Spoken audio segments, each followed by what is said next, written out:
Good morning, good afternoon, but don't say goodnight yet. This is Max with RHMax channel. We got a fun one today. CryptoCompassion is here. Excited to get into all things. He's definitely into some interesting things that not a lot of people, I guess some people in the HEX community and the richard heart community are interested in, such as philanthropy and things like that. But those, the down-to-earth, hardy, make a difference in the world stuff, that's why I was so interested. One of the reasons I was so interested to talk to CryptoCompassion. We're going to talk about that and some of the different programs out there that you can participate in. The Pulse Promise is another one with Crypto Heartbeat. There's a Telegram chat room with over 1,000 people in it. People ready to use their Pulse for good. Totally up to them how they do it. No doubt, nothing like that. But we're going to get into that. That's pretty exciting. I think that hasn't got enough coverage yet. And one thing as far as show notes go, before I bring CryptoCompassion in, I'm going to drop a link in the chat. And this is a Bitcoin versus HEX article on the blog, on the RHMax blog that I wrote a while, maybe a week or so ago. If you have any people who you just want, either on Twitter, you're discussing Bitcoin versus HEX, Bitcoin versus blah, blah, blah, why should I invest in this? If you're onboarding people, if you just want to have a conversation that breaks down all the different things about it, why HEX versus Bitcoin, I grouped them all into categories, very concise. I think it's a pretty good rundown of all the different things: price performance, scalability, security, all these different things. So take a look at the blog when y'all get a chance. Share the link if you like as well. I think it's a good onboarding tool, and I think it's hopefully it's some content that gets indexed by Google and other search engines when people are looking for, hey, why HEX? Why not invest in Bitcoin or Ethereum? All this stuff. They can have some good data points to go on.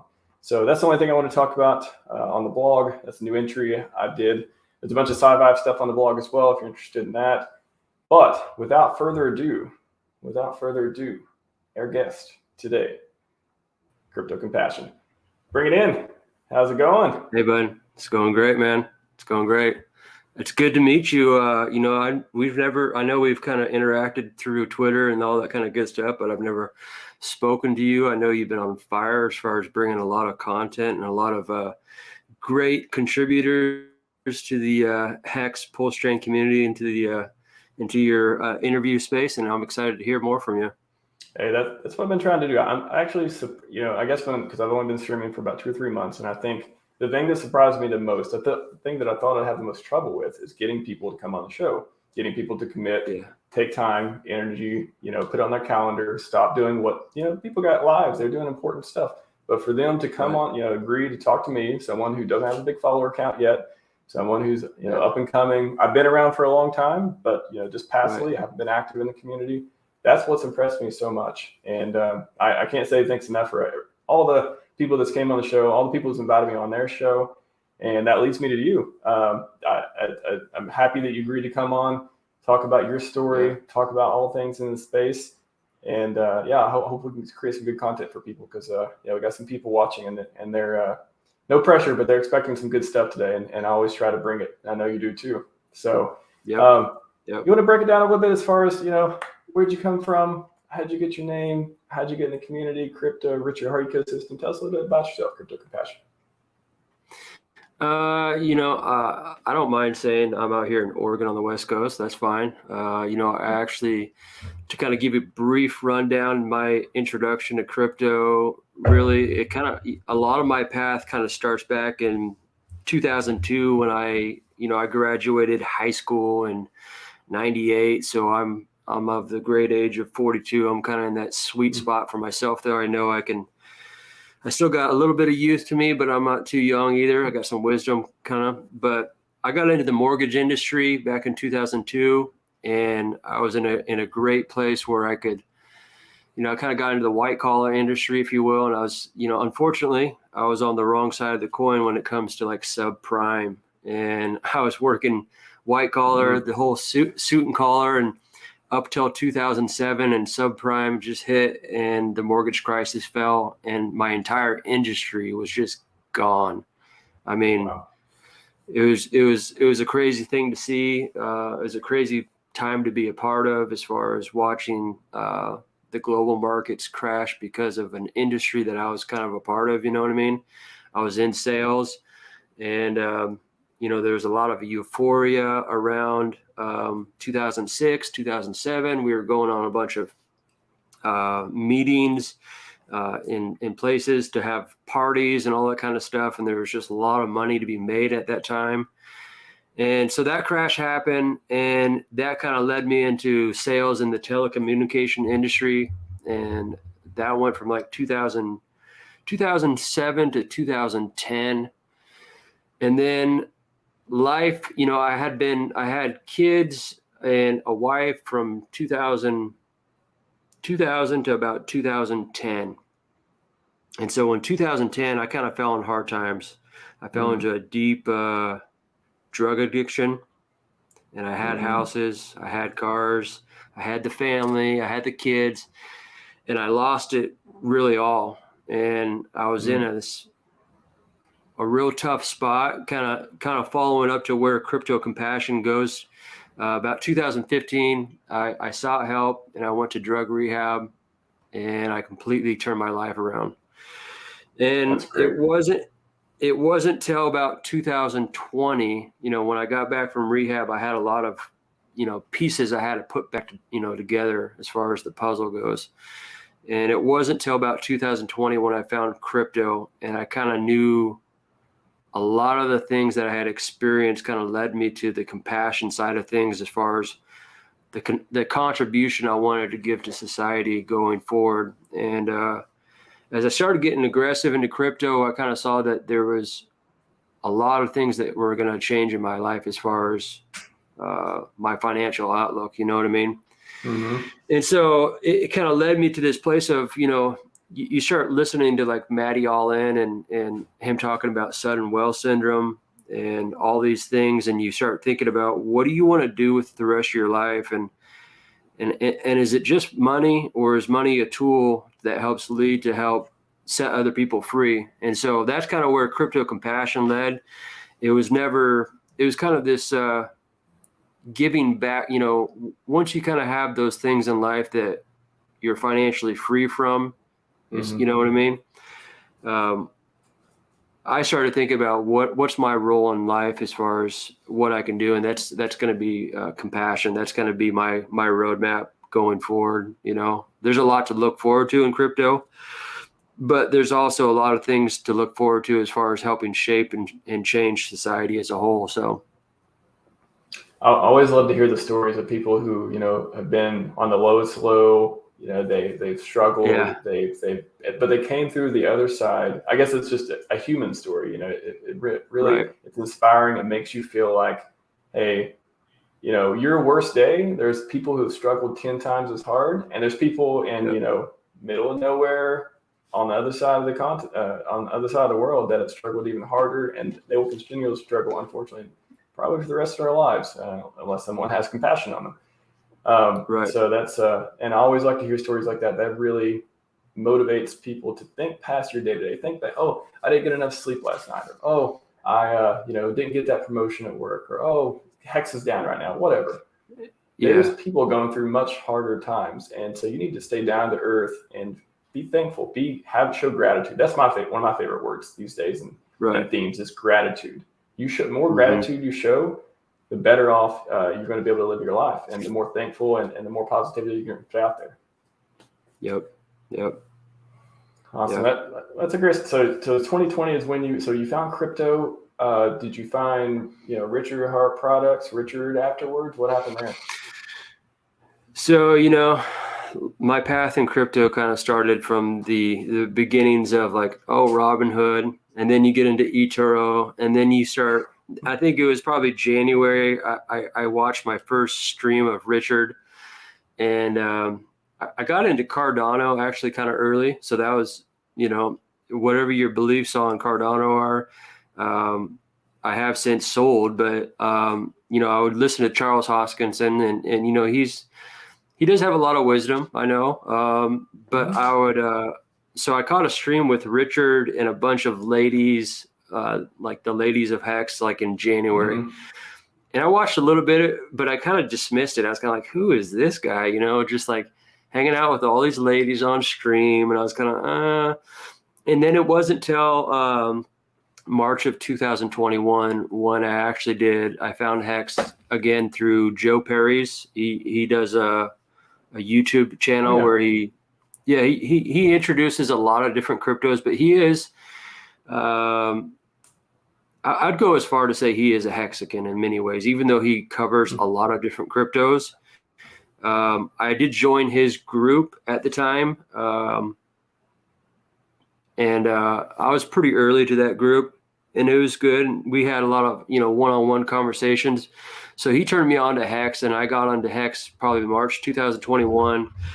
And I did my first 15-year stake, and it's a pretty powerful thing when you do a stake for 15 years, because you kind of just put your money out there, and you have to have that conviction of what you're investing in, so much so that you are willing to delay your gratification for 15 years. And, it takes, to anybody who's looking at HEX or considering HEX or anything like that, there's something great here, but it does take a lot of conviction for you to understand once you kind of get the idea of what T-shares are too, it's pretty powerful. So moving forward from March, I was still kind of dabbling in other cryptos and what have you. And I think it was July, right around June, it was about June of 2021. Hey, Hex Dex, much love. I think it was June of 2021 where I hit it pretty good on some cryptos. I mean, enough that it was probably like 5 or 6 times my annual salary. And, I was sitting on a pretty good amount, and I invested a lot into PulseChain at that moment. You know what I mean? I saw the opportunity. Something that Joe Perry's talks about was always kind of getting into crypto projects early, and so many times us in the United States, we don't have that opportunity to get into crypto projects early unless you're like an accredited investor. And I had been in HEX, and I had been listening to Richard quite a bit. So that being the case, I went ahead and, I invested heavy into PulseChain because of that conviction of what a layer one's going to produce for anyone who invests early. So yeah, from that went so. Go ahead. Go ahead. Oh, I was just going to say, so that's when you saw, hey, HEX, PulseChain, especially PulseChain, that was what drew you in a lot, was the sacrifice phases and the realization that, hey, this could be even bigger than what I've had before. Yeah, I mean, I think, I think everybody kind of who isn't an OG in HEX always kind of has that dream of, what if I was an OG in HEX? You know what I mean? And I'm not saying 2021 wasn't a bad position, but it wasn't like day one. You know what I mean? So I think that my opportunity for me to kind of feel like, how do I get some good gains so I can get more T-shares in the future? And I think that was my opportunity, whether it pays off or not. I do believe PulseChain and PulseX will be a good horse to ride, if you will. But what I saw was, here's an opportunity to get some good gains, and then eventually at some point spread it out into more HEX in the future as far as getting more T-shares. Yeah. And do you think, so I know you did some talk about, Sheep Army and everything going to possibly come to PulseChain. What communities, I mean, maybe Sheep and you, other communities, what do you think? Have you seen any signs, or what do you think would attract people to PulseChain or other communities as well? So there was this interview the other day, and I've since spoken to them. There's another NFT marketplace, and they're actually, I forget, they're on multiple platforms, ETH, Avalanche, and they're having an interview with Wendy O the other day. And they said, I'm not really trying to show them, but they're called Meme NFT. And so it's going to be Meme NFT marketplace. And they said, yeah, we're coming to PulseChain. And I reached out to them, and I was talking with them, and part of it's just the fees. I think everyone's real eager for the compatibility between PulseChain and Ethereum. Especially in the NFT space, and I'm not super into NFTs, but I do understand the adoption. I see the adoption that's going to be super huge for PulseChain, whether it be NFT platforms coming to PulseChain or play to earn games. I think there's going to be a lot of attraction amongst those that are getting strangled by ETH gas fees. They're going to look to PulseChain as their saving grace to a lot of their projects. You know what I mean? Yeah. I mean, it's so the NFTs definitely, I could see that being an attraction for other communities, for the fees. Yeah. And just how do you think getting a copy of all the NFTs on that are on the ETH network plays out? Like, do you think, as far as we know, certain tokens are going to struggle to have value, like Chainlink. Yeah. They're probably not going to come over as and start building on PulseChain, at least at first. But do you think, all the NFT platforms, things like that, do you think there'll be people, hey, let's come over to PulseChain because these are much cheaper now or something?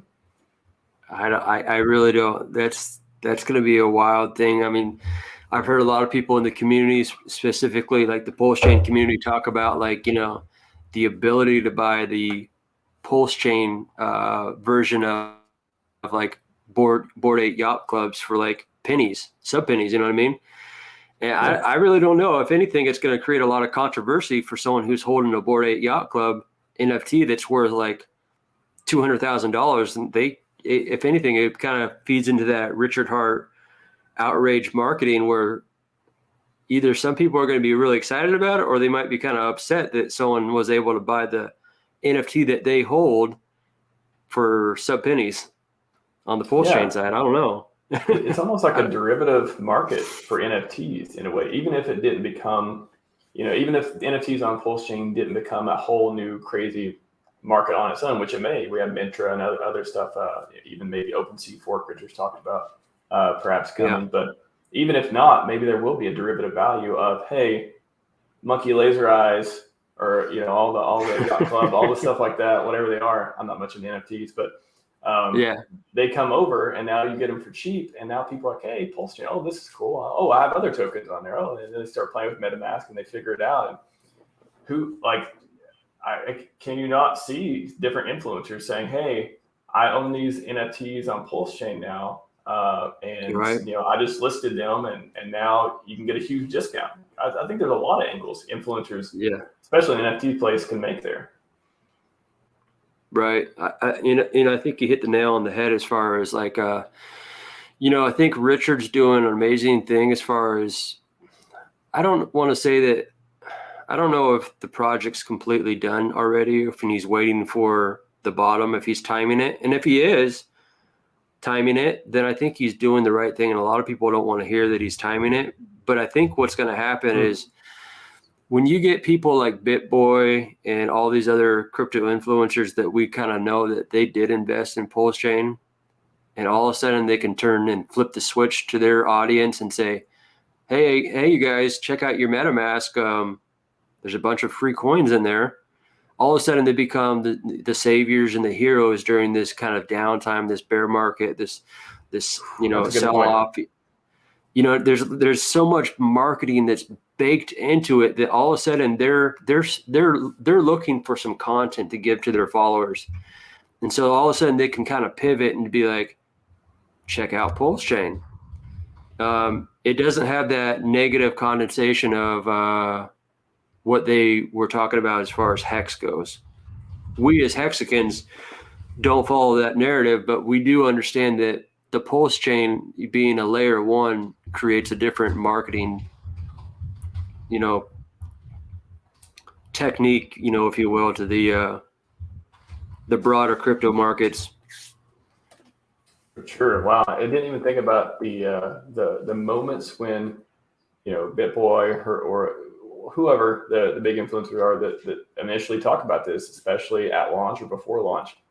All they have to say is, hey, click on, change this thing in your MetaMask or use whatever wallet is going on at the time, and check and see what your coins are worth. They say that right. One sentence, boom, especially if you have a big following, there's all kinds of people who realize, and they would even say, thank you for letting me know.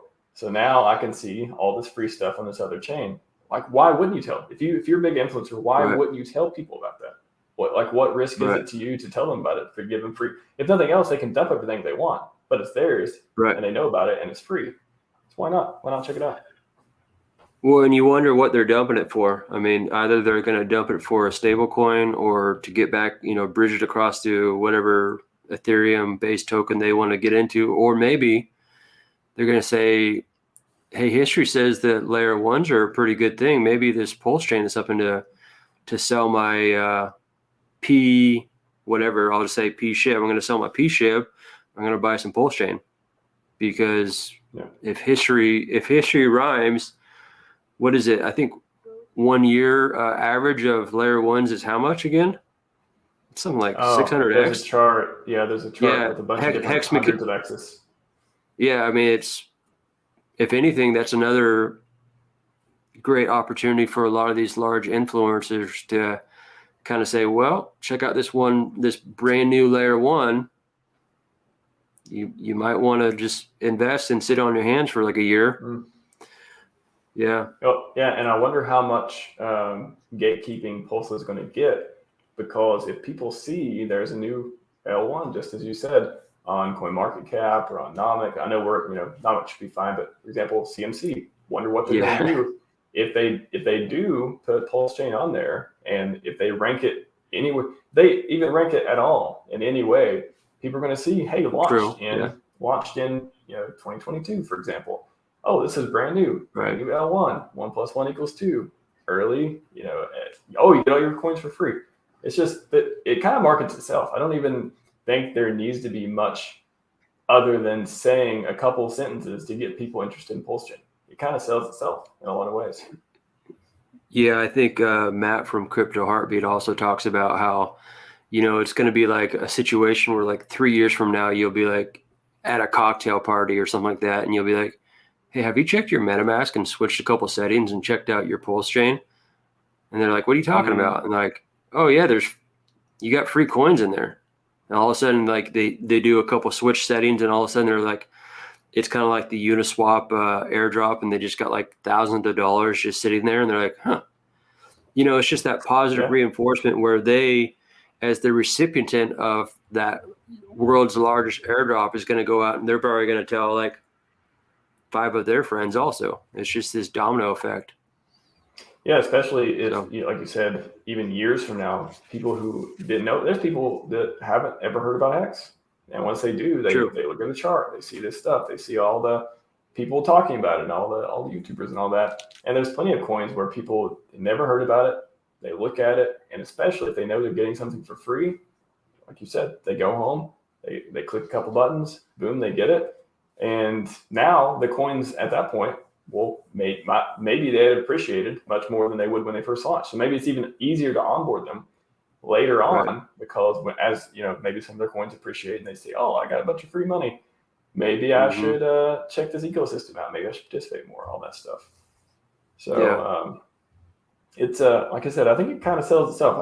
HEX needs a little bit of work sometimes for people to wrap their heads around. Richard talked about this too, where there's a lot of people who either don't understand or they just can't get into HEX. But when they hear Pulse, they hear a free copy of all your coins from Ethereum, airdrop faster, cheaper, better for the environment. They think, oh, okay, that sounds good. Right. HEX is definitely an IQ test for sure. Yeah. And you know what I mean? And anytime anyone stakes anything, and I'm not even talking 15 years, anytime you consider even staking funds, it's kind of a new step process, you know what I mean? And sometimes they have cool off periods of like, I don't know, 7 days. And so even that of staking your money for a certain amount of time, even if it's only for like a month, is still kind of like a scary thing for a lot of people. So exactly. Yeah. Let me say hi to the chat real quick. Got Gaimon's here. Got a couple regulars. Mixed Crypto Art. Appreciate you all show up for pretty much every stream, I think. So that's you guys are foundations on my base. I really appreciate it. and ask good questions and comments and stuff too. Hex Biker, say hi to them. Hex Dex is here. Prosperity Project. That's kind of a good segue too. Do you know much about the Prosperity Project? What Hex Dex is doing with that? I've talked with them a number of times. I don't know necessarily about the Prosperity Project. Okay. Let's hear more. Let's hear more about it, though. I mean, if you know something about it, I know. I was just curious, but I kind of want to get into philanthropy, and that's something I thought you may know about. But no, I know that he recently. I seen that he has a car that he plans on wrapping with a number of things, but he planned. As far as I think HEX and PulseChain, and so that's exciting. And I know he has quite the story too. As far I might have as to have him on sometime as well to talk more about that. Yeah, I think you'd be very impressed with his story and his way into HEX and how he was very blue collar, very saved a lot of money, found HEX, got into HEX. I think he was like cleaning cars and literally saving like.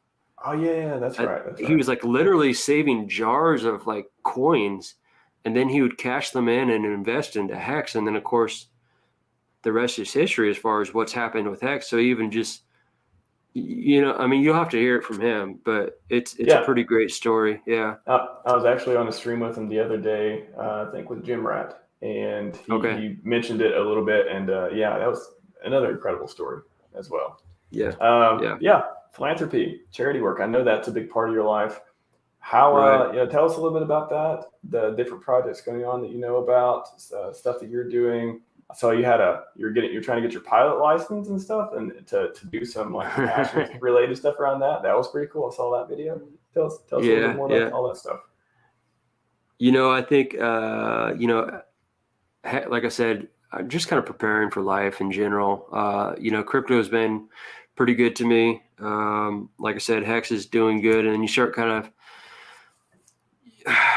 start thinking about like, there was that opportunity where I could have said, forget it. I'm not going to work for the next 5 years. I made pretty good money in June, but like I said, I pretty much pivoted. I put a lot of money into PulseChain and PulseX, and I said, I had so much conviction in it, time will tell if it's going to be what it is, but if it does, anyways, you get the feeling that it could do pretty good. So that being the case, I started looking at, I went to drug rehab in Hawaii, which was a great experience. That was in 2015.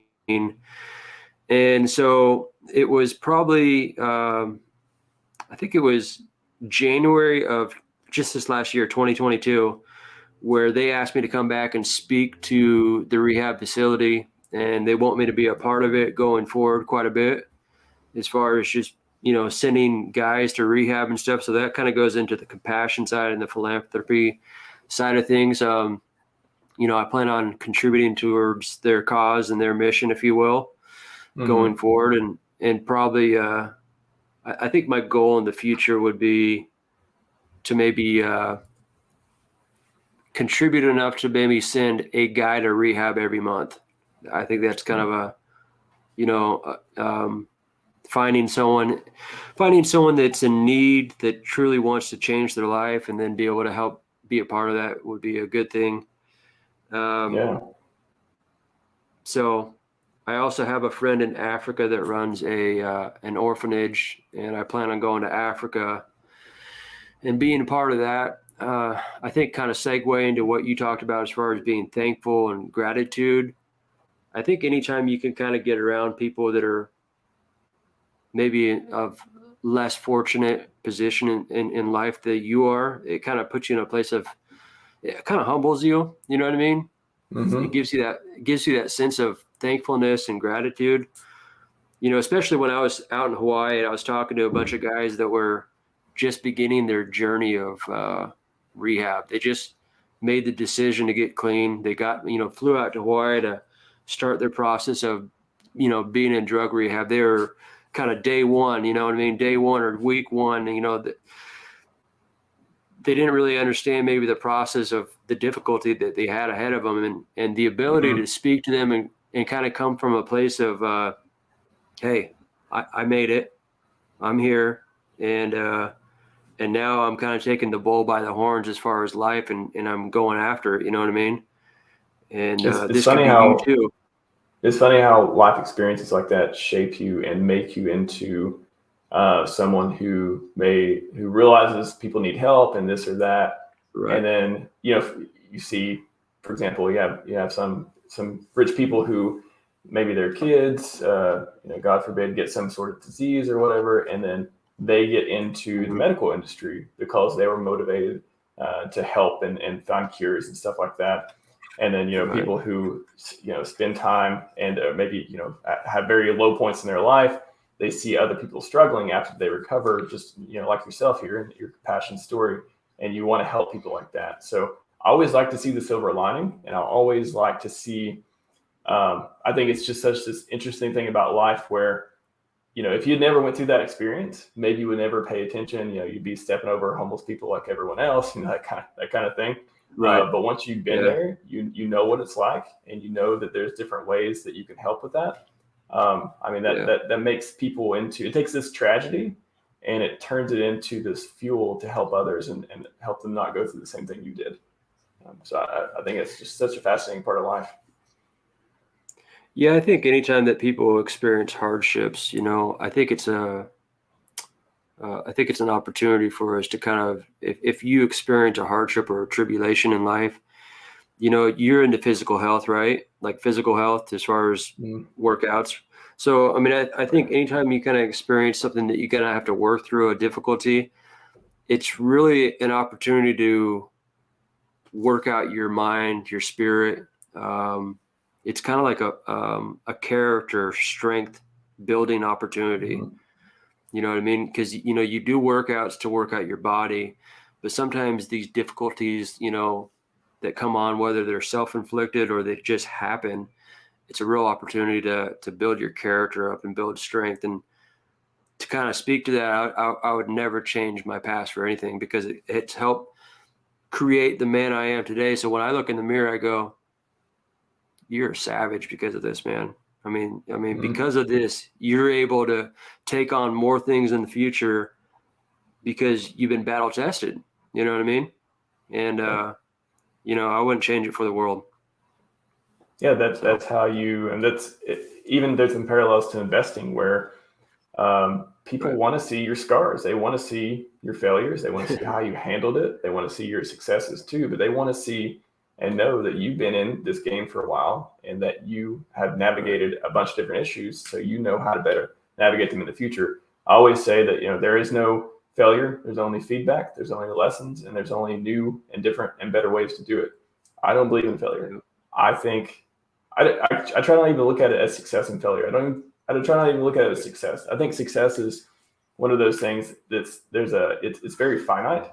It's one of those, like, it's an ending. And I never, as a lifelong learner, someone who's, very deep into health, wealth, happiness, I don't, when I think about myself, even though I've had success in different verticals of my life so far, knock on wood, I never think of it as success. I think of it as, a lot of good things happen because I kept compounding my good habits. I don't think about it as I won. I did this. I did great. I think I want to be great, and I want to be great. So I got to keep doing great things, and I got to keep moving on. And there's no failure. It is feedback. If I do something that didn't quite work, well, maybe that wasn't the best idea. Maybe I should have did it differently. Maybe I can do it differently now. And I take those learnings and apply it. So failure is just feedback. I think there's so many people out there that are unhappy with their lives, unhappy with, there's a phrase from Naval Ravikant, one of my favorite people in the world, other than Richard, of course. And he's got a great book, the Almanac of Naval Ravikant, and we get into books later. But one of his phrases is, if you can't be happy with a coffee, you won't be happy with a yacht. And I think that's true. Like, if you can't get out of bed and get some stuff done and not be disrupted and just be in this chaos of just getting through the day, it doesn't matter how rich you're going to be. It's not going to fix that. money fixes money problems. That's it. It doesn't fix internal problems. It doesn't make you happy, but it can sure help you get there along the way. Get rich first, and then work on being happy. It'll be a lot easier. Yeah, yeah. I like your outlook on life being a journey. You know, Sure. It definitely is a journey, and I think anybody that's maybe listening to this, or it's kind of, I think there's no doubt that we're in the right place at the right time. As far as if you adhere to listening to Richard and a lot of what he talks about, and the things, if you're in his projects, there's a good chance that if you follow some of his philosophies, you're in the right place at the right time. So, yeah, I consider myself very lucky as well to find him. I mean, super brief story for me. I found out about Richard. I was at a party, and one of my friends was talking about this guy who keeps shit talking Ethereum. And I come from a technical background, and I was like, Ethereum seems fine. I didn't know much about crypto, but I was like, Ethereum seems fine. Like he's like, oh, it's got all this attack surface with smart contracts. I'm like, yeah, that's kind of like how this stuff works. You got to have smart contracts. It's pros and cons, blah, blah, blah. So that intrigued me to go in there and see if he had a point, because my technical mind was like, yeah, I want to see what he has to say. Maybe he has something interesting. I didn't find a lot of good arguments about Ethereum, but I found his self-development stuff. I started getting into that. I remember watching his videos with friends. I remember standing there at my desk playing these videos and watching them with friends and my wife, and just thinking everyone around was impressed. Like, oh, that guy, he makes a lot of good points. That was a good one. I like this. Stop playing poker. Stop, playing games. All this stuff. He makes a lot of good points. And video quality is great too. Yeah. But that's I came across him at the best time possible, because that's where I came across him in 2017, and I was able to learn from him, get into know what he's about, know that he's not some scammer. He is like a person with who's done a bunch of different projects. Some of them were good, and some of them didn't come out so well. And he wants to be great. He wants glory in the world. And if you are someone who is a part of this community, he's going to it's kind of like the epitome of all. What is it? The rising tide floats all boats. He's like the tide, and the stuff he does. If you participate, you will rise with him. And I read his book, Scivive, and all that stuff, and or listened to it, and I just came intrigued from that. So I think that I forgot where I was going with that, but that's kind of my brief story of how I came across him, and I think if I came across him today, I'm not sure if I would be following him, honestly. If I came across his fashion shows and his big PP stuff, I'd be like, oh, I don't think I would get past that to get into the self-development and understand what he's about, and then get into his projects, because I understand why people find that hard. I could see that. I could see that perspective for some of the segment of the community concerned about that. I say that to call myself lucky that I found it beforehand, because I totally appreciate everything he's done. But that's what I think is a barrier for some new people. Yeah, I'm kind of hoping that maybe some of that that angle will shift for him once we get PulseChain and PulseX launched. I don't know. I've seen from many people out there that they don't maybe necessarily care for Bill Gates, but they still use Microsoft on a daily basis. You know what I mean? So, HEX is still 2.5 years old.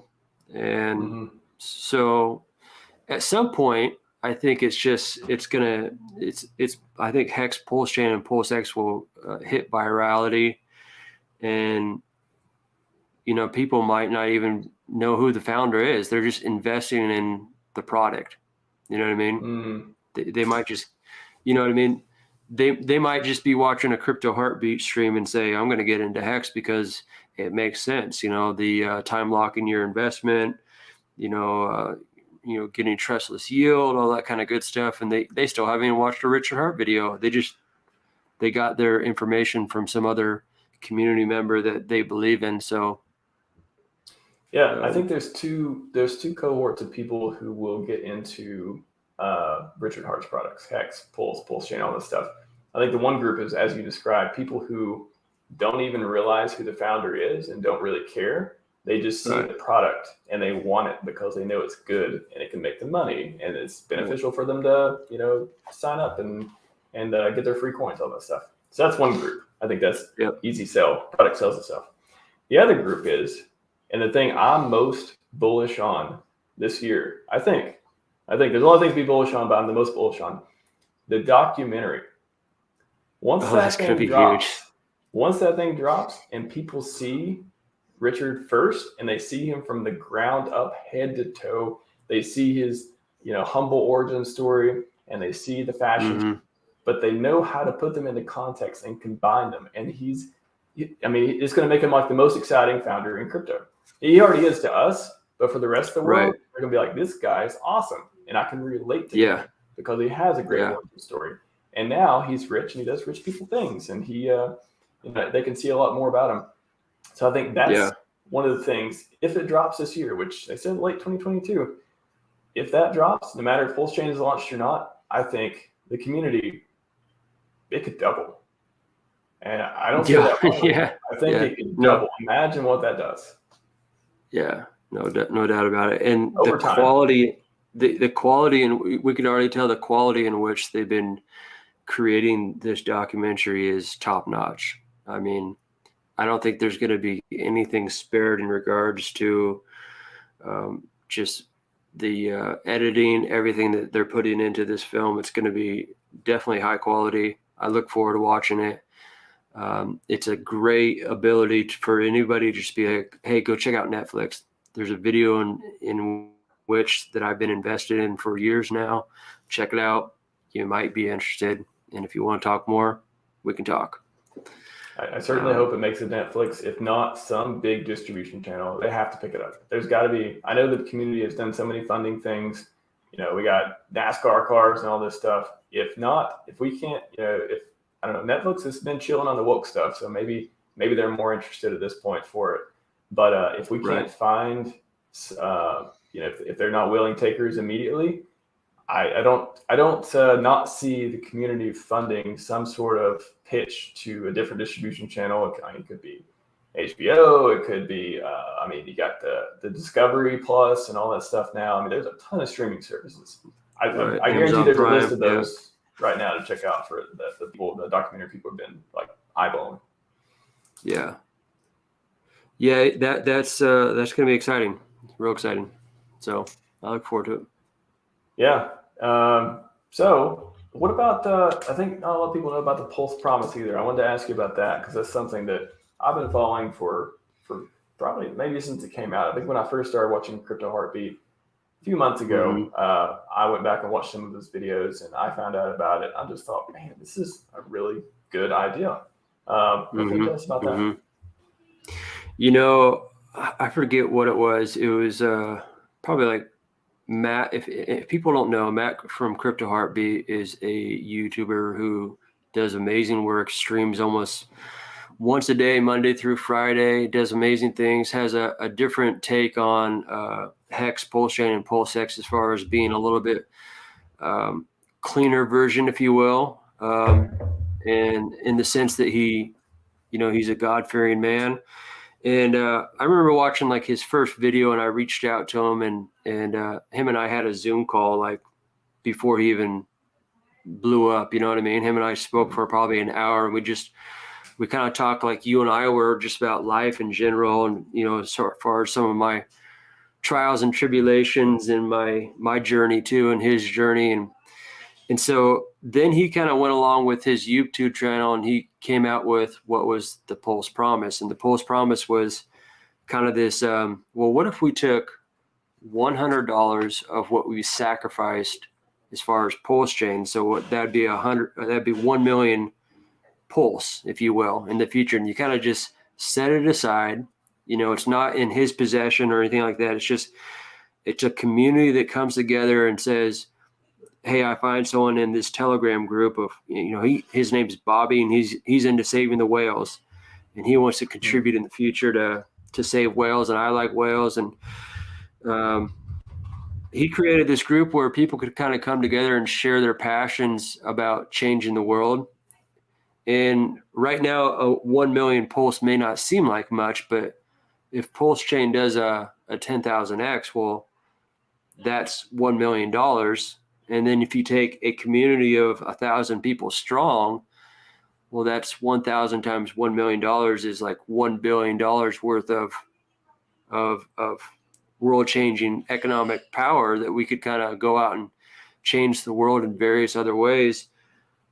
I think the thing that I'm really excited about in regards to the Pulse Promise isn't just the changing people's lives. I think it also changes the narrative as far as what people perceive crypto to be. I think the broader, CNN public and all that kind of stuff see crypto as some scams, some rug pulls, a Ponzi scheme. Yeah. And all of a sudden you see this, cities, shining on the hill, HEX, PulseChain, and PulseX community, and these people that are involved in it going out and doing miraculous, world-changing things together. It changes the narrative. All of a sudden, they see that maybe 20 million got donated to like a Cleveland Boys and Girls Club. Just like, you know what I mean? I didn't start covering the news articles will be written about this. That's a good point. All of a sudden, they're going to start covering these global, events where there's generosity being unlocked in different areas where people are passionate about. And so I think they're going to be kind of forced to cover it, especially when it creates a lot of change. I don't mean to bring up like the Texas shooting too much, but what if there was a ravaged community of Hexicans and Pulsicans that were able to step on the scene and really contribute to that community in a major way economically, that kind of helped a lot of the people that are in a bunch of difficult times right now. Well, I think we're gonna, yeah. It's an interesting point. It could be, we haven't quite seen that much crypto charity. I mean, we, kind of some of the stuff that happened in Canada, we saw a little bit of that being used for it, but we haven't seen a lot of just crypto charity type things that are just, kind of like gig economy charity type things that could be enabled by stuff like this. So that's kind of where the Pulse Promise, it's just really a bunch of people that have kind of, they're not forced to give their $100 of SAC, but they're basically saying, I'm going to, in some way, some form or fashion. And it's not really saying you have to give to this or you have to give to that. It's just you saying, hey, I want to be a part of this. I want to help change the world with just a portion of my sacrifice balance. And I think he upped the ante too with the PulseX. So really, if people are all in on it, that'd be actually like $2 billion worth if both did 10,000x. $2 billion. Wow. And so you basically maybe how you would participate, you set a couple wallets aside, or you set maybe one wallet aside for the Pulse Promise. Totally under your control, not getting anyone your keys. Right. You just put some PulseX in there, whatever you want. $100 is a suggestion. Could be more, could be less, whatever you like. $100 is kind of like the baseline. And then there'll be, what you'll be working with, people can work with the community, other people who are doing the promise to sort of, there's going to be like a spreadsheet of ideals for different things to fund, and maybe different, groups will go and say, oh, I'm going to fund this one with these people, or how's that work? Mm-hmm. Yeah, in the Telegram group, people are already talking about their passions, and I think it's going to definitely hit a place where people get more and more excited about it once we have launch and things start to progress as far as gains and stuff like that. And really, it's just this network of individuals that are kind of coming together and sharing their passions as far as what they want to accomplish, whether it's, schooling or people of homeless need, so it's just this opportunity to network with people. I think also the group gives you the ability, kind of going back to what you said as far as thankfulness and gratitude, it gives you the ability to kind of find people that are like-minded and like-hearted and kind of keep you grounded and humble. Because down to earth. Because if you're experiencing these massive gains, it's a great community to be like, wow. I just became a multimillionaire. How are you guys feeling? You guys are multimillionaires now too? Okay, great. Gonna go buy some Red Bull. Yeah, go buy some Red Bull. And, I mean, it's a great community of people that are, have, a compassionate heart. And so I think it's good to get around people that are like-minded and like-hearted and help keep you grounded when you're going through these changes of life. So it's a good community. For sure. Yeah. I hope to have Matt on the show sometime too in the future, talk about that, talk about other things, of course. There's an inside joke between me and him. Next time you see him, tell him I promise I won't talk about Rocket Dollar if he I won't have the Rocket Dollar guys on if he comes on the show. So inside joke on us. Yeah. Just say Max said he won't have the Rocket Dollar guys on. The Rocket Dollar guys. Yeah. Nothing wrong with the Rocket Dollar guys. I mean, they're out. It's just something that I bugged them about a while back, and did you? Probably remembers me doing that.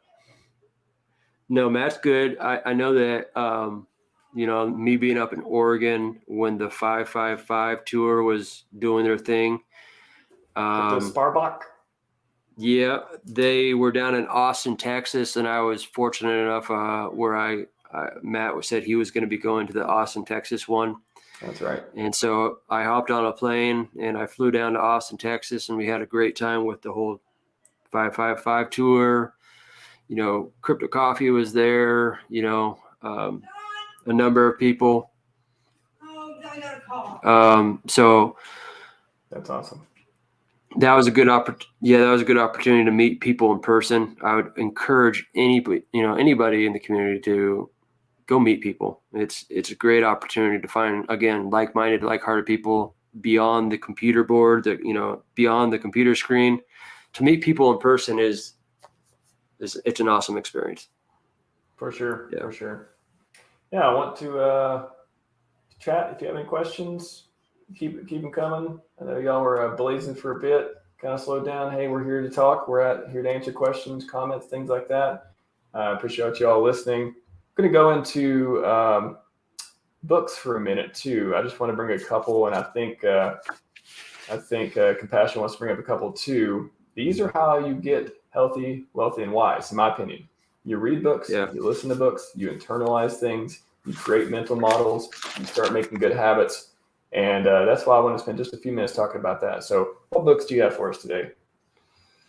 The one thing, and it's not really me shilling, but I listen to earpods a lot. And so I listen to, podcasts, YouTube channels all the time. And I also listen to books on tape, and that's Blinkist. And it's kind of it's kind of like the Cliff Note. It's kind of like the Cliff Note version of books. It's like a book in 15 minutes. So it's a great opportunity to obtain knowledge. But the books that mean a lot to me is like The Richest Man in Babylon. A lot of great things, for you right now and going forward that you can digest and put to use. And, the one book that, I know it's a lot of people talk about it, but there's a phrase in there that it's you can contribute to your life in many areas, and that's Rich Dad Poor Dad. Yes. I do love real estate. I was involved in real estate and then kind of got out of real estate. And so that I look forward to the idea of spreading out my investments in the future and kind of diversifying into real estate in the future more. And, but the one thing that I get out of Rich Dad Poor Dad is the rich dad would tell his, at the time, Robert Kiyosaki, he would tell him, take the word can't out of your vocabulary. I was going to mention that. Yeah. And that he said you should always tell yourself, even if you don't know the answer or solution to how you're going to achieve that goal, is how can I? And that you'll go throughout your day, your week, and you'll subconsciously, whether you believe in a higher power or God, I believe that God will kind of inspire you to the answer of how you can achieve that goal, whatever it may be. And that as individuals, we should take the word can't out of our vocabulary. And I think that's very powerful. Yeah. Changing can't, instead of saying, I can't do this, and then saying, how can I do it? That is one of the most best mindsets you could possibly have. It not only, will it help you manifest it in whatever way, however you believe, but it just, if nothing else, at the ground level, it just helps you make better decisions. Because even if you say, I want a new car, and I can't afford a new car, and you say, well, how can I afford a new car? Well, I could get another side hustle, I could get a promotion at work and get a better job. It gives you a list of things that you can write down. You could look at it and say, okay, if I do these things, I can get the new car. And then you decide whether you want to do those things or not. You don't have to do them. Right. You can say, I don't want to work more. I don't want to work more hours. I don't want to, do this or that.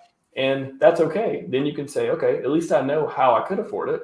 Then you got to decide how much you want. How much do you want that new car? Do you want it enough to do these things or don't you? And then at the end, regardless of what decision you make, you will have the for and against set of things, and you'll know exactly where you stand. So that mindset from Rich Dad Poor Dad, that was when I heard that, it just flipped the switch in my mind. It really, I internalized that so much, and I use it so much throughout life. Yeah, I'm excited to hear your books. Yeah, so I've got them with me actually. Robin Sharma. Good. First one is 5 a.m. Club. Hopefully you can see it. Okay. 5 a.m. Club. Robin Sharma. He's got a bunch of good books. The Monk Who Sold His Ferrari is another good one. And then what's the other one? Who Will Cry When You Die? I know the title is not. It's not it sounds like a death book. It's really not. It's just like a bunch of stories and rumblings about like all these different things about life. Both really good. Okay. 5 a.m. Club. It just teaches you, hey, if you're not a morning person, you're missing out. And if you're not a morning person, maybe think about all the things you can get done before most people even get done by noon. I mean, you can be so much more productive if you train yourself to like breakfast and like getting up and getting stuff done and just going throughout the day and just feeling good about achieving stuff. This is the book that will teach you all the different things about routine, how billionaires do it, how successful people have made it in their lives. So that's a really good one. And then this one, actually, The Art of the Good Life. This was, let's see, come on, camera. Okay. There it is. By Rolf Dobelli. So this was CryptoKindness turned me on to this one. I'd never heard of it until I did my very first live stream with him. This was one of the books he talked about. And it is 52 Surprising Shortcuts to Happiness, Wealth, and Success. And it's not one of those books that just gives you like this checklist of things. It literally has 52 different chapters. Very bite-sized chapters. Maybe if you listen to it on Audible, for example, it's like maybe 5 to 10 minutes each chapter. And it will tell you, it'll just go through 52 different interesting topics throughout life, covering from work, time management, all this stuff. And it will just give you examples and really make them meaningful to you. So I'm about halfway through this one, but I love it so far. And my wife wants to read it as well. So it's always a good time when I get her signed up to read some of this stuff too, because she don't like to read everything. But those are my two books. Those are two that have had an impact on me. And that's why I like to do this segment. I like to share with people these things. The two you brought up were two of my favorite books, and these two have also joined my book club as well. I like CryptoKindness. He's a great guy. I find it hard not to like anyone who has compassion, kindness, things like that in their name. Like that's, you kind of know what they're about when they're that upfront and own it that much, like you two do. Yeah, he's a good guy. Yeah, I know that in the future, kind of going back to the CryptoCompassion, I do have cryptocompassion.org, and I do plan on, I don't know exactly what it looks like, but I plan on maybe hopefully having a nonprofit on the blockchain. And so I won't get too much into the roadmap, but I think it's an opportunity for a lot of people to find good causes that they could give towards, as far as it'd probably be more like an opportunity for a lot of the community members to give and know where the money's going, especially when there's a lot of people that are involved in it in the community that are, they don't need anything from the nonprofit to create a salary of any kind. So yeah, I'm excited about that. That's kind of the roadmap, long-term goal of what CryptoCompassion I think will turn into. So, wow, that is interesting. Yeah. There's I was talking with Crypto Sloth the other day, and he's big into Maximus, Hedron as well, but Maximus too. And he was talking. He did went through a demonstration of how to diagram and stuff of how you could do a kind of a charity or type like nonprofit funding thing where it was kind of built similar to the way Maximus was, but it would be kind of a smart contract for that. So if anyone's interested in that, just look at Sloth's channel, and it'll know more about it. He's a good guy too. Crypto Sloth, another great guy in our community. I have not seen that diagram, so I'll have to take a look at it. Yep, that was a stream with me, him, and Dipcatcher, the Maximus founder, one of the founders. Him and what's his name founded it. The other guy, really good guy too. Oh, that founded Maximus? Yeah, I forget. Yeah. I know who you're talking about. The other guy. Yeah, I'm just blanking. I see his long hair in my head. I see his face. I see the mullet looking kind of. Yeah. Because he doesn't have long hair in real life, does he?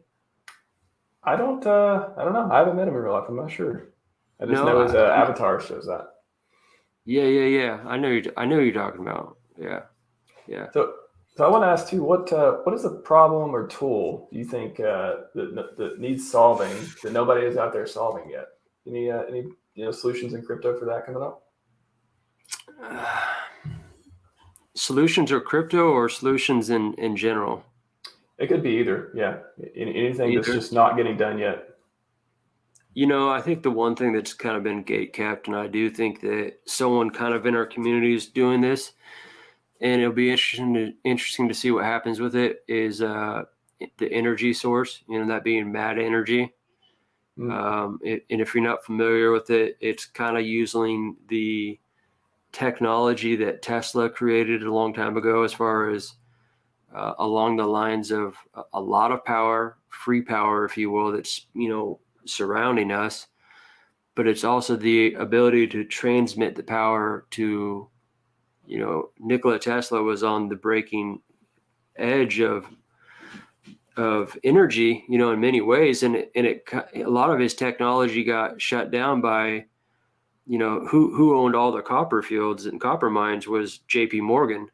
And he wouldn't have benefited if there was this other energy source that was coming out that was cheaper, faster, kind of reminds us of PulseChain. He wouldn't benefit from that in any major way. So it benefits him to kind of kill that idea. A lot of people don't like the idea of a cheap energy if they own oil fields in Saudi Arabia. You know what I mean? There it is, gold key.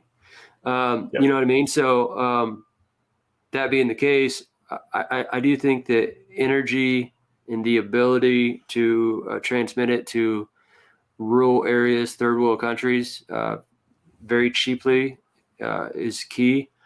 And if you don't know, Matter Energy is going to be building one of the projects on PulseChain, and they're going to be an energy company that's going to be speaking at PulseCon also. They'll be coming and speaking at PulseCon.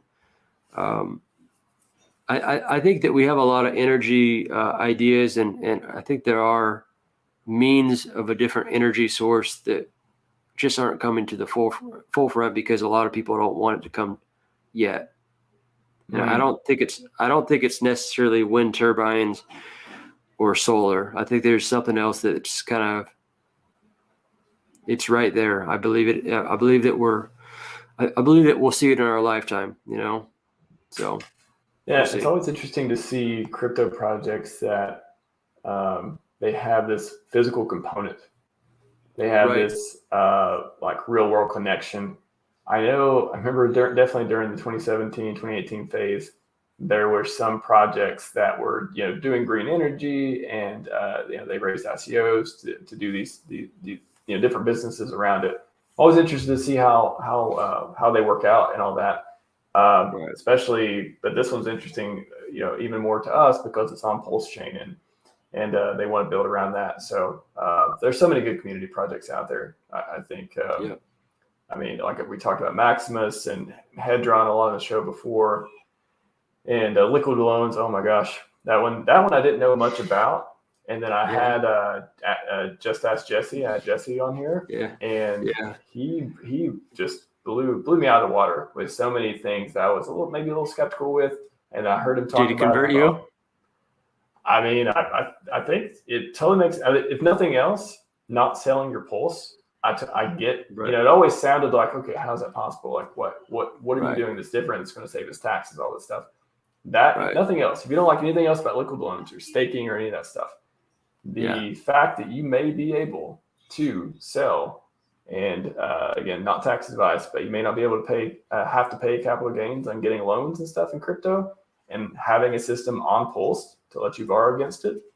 I mean, that was something that just blew me away, and how they built a system to do that, and that's one of the ones that surprised me recently. And there's a lot of different there it is, Mad Energy. There's a lot of different strategies in liquid loans that aren't super aggressive. They're almost like the ability for you to just earn yield, on your PulseChain. So there's ways that aren't like, I don't know how deep of a dive you've taken, but there are some that are like the haunted strategy and stuff like that.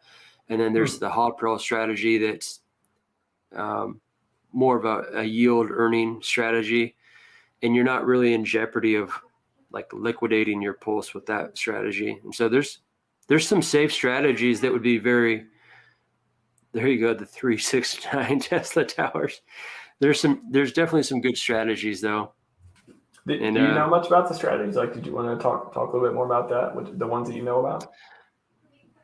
Well, the things I do know about as far as like the haunted strategy is, you take, let's say you had like $1 million worth of AFN Bear. Let's say you had $1 million worth of, Pulse USD value, and you decide to put in like $120,000 into a PulseChain vault, a liquid loans vault, and then out of that you could borrow, depending on the ratios. They use kind of like the strategy of using like 1/10 of your stack. I mean, that you could absorb like a 90%. You could absorb basically a 90% drop in price, which we've seen HEX do that over like a year. So you'd kind of see it coming. But really, the strategy is you'd put in your vault, you put PulseChain into the liquid loans vault, and then you would turn around and you'd buy more PulseChain. And of course, the idea is that PulseChain is going to accrue in value, and that I would highly suggest somebody to watch the liquid loans haunted strategy. You could look it up, and they do a pretty good explanation of how that works. And it helps you. It also adds the value of, instead of me talking about it, it adds the value of them talking about it with some visual demonstrations of how it would be done, as far as, you know what I mean? Yeah. But Jesse's a pretty smart guy, and he's doing some great things in the community. So. For sure, yeah, he's very smart, very sharp. I was glad to get him on the show because we got some good content. People, that's what I'm hoping too. I'm hoping to get a tax advisor. I've reached out to a couple. I want to get a professional tax person on the show, and I know of a couple in the community. But y'all let me know too if you know of any that I could have on the show and just be able to go through and say this is tax advice, because they know what they're doing. They know about crypto. They know how HEX works. They know how Pulse works. And to give some even more succinct content around that. That's what I'm trying to look for guests, for the next guest for the next few weeks as well. That would be awesome. I think people don't consider that kind of knowledge as much as they should. I think it's huge. The idea of getting, people talk about making money, but what about just not getting in trouble with your taxes? Because hey, if you live in America, we have it. And so if you can keep more of your profits by doing the right thing and connecting with the right tax advisor, that's huge. So yeah, nobody should plan to, right before they go do their taxes, say, oh, what's all my crypto stuff? What's going on with that? What did I, they're going through trying to look at, Etherscan for transactions. Don't do all that stuff. Prep beforehand. Know, what the best strategies are. Know what long-term versus short-term capital gains are. Know those things. And it's good to have a tax advisor who knows crypto and it can advise you on these things. And knowing the strategies beforehand, so you can go into conversations, say, okay, I know how this works. I know how we're going to treat it. Here's all the paperwork. Here's all the stuff. And then you're good to go. You don't have to sit there thinking, oh, did I do the right thing? No, just remove that from your mind once you did the work beforehand. So very good to be proactive with that stuff. I think it'd be advantageous of anyone to basically have a good tax advisor on hand where they could kind of communicate with them on maybe like a monthly basis. So when tax season does come around, it's like, it's not this big aha surprise moment. It's you've been preparing for this the entire way along, and they've been helping advise you on things that you should give as far as, donations to help offset your tax burden. So it really positions you to be a person of, like you said, being proactive instead of being on the defense. Yeah, for sure. Well, Compassionate, it's been great, man. Great conversation. I want to leave it with our closing gratitude remarks. Every day should be a little more like Thanksgiving. Great conversations. Say what you're thankful for. What would you like to express gratitude? Is there somebody or someone or something, some product you just absolutely can't live without that you got recently, or someone who did something for you that's very special? What kind of gratitude would you like to put out there in the world?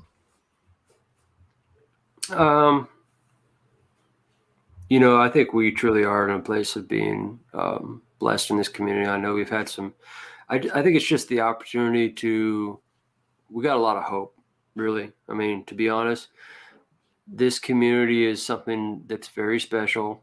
There's a lot of great people in the community.